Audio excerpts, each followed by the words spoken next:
Kamusta? Ako nga pala si Blady Di Pedrita.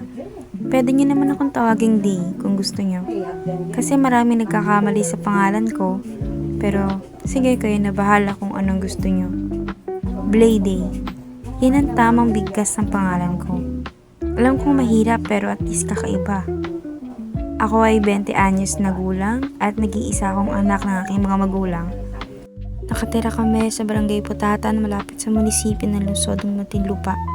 Dati kami taga Santa Rosa, Laguna, pero dahil malayo ang eskwelahan doon noon, napilitan kami lumipat dito sa Muntinlupa para makapag-aral ako. Dito ako pinanganak. Marinduqueña ang mama ko habang si papa naman ay Manileño.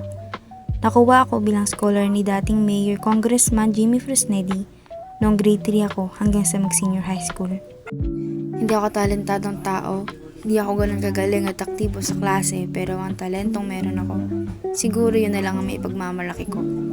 Nakakapagpatugtog ako ng gitara, hindi ako magaling pero marunong ako. Nakagawa na rin din ako ng sarili kong mga kanta, hango sa mga naranasan at emosyon ko. Mahilig din akong sumulat ng mga spoken poetry na hindi naman ganun kalalim pero ayos na rin. Gumagawa din ako ng mga sariling kwento na palaging pinaglalaroan ng isip ko. Hindi ako baliw, okay? Marami nagtatanong, nag-iisa ka lang naman. Anong pinagkakaabalahan mo? Yun ang mga kasagutan. Wala namang espesyal sa talentong meron ako. Kasi kahit sino makakagawa nito.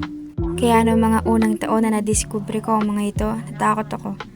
Di naman ako ganong kagaling para ibahagi sa ibang tao at ipabasa at ipakinig sa madla. Yun lang, maraming salamat sa pakikinig. Paalam.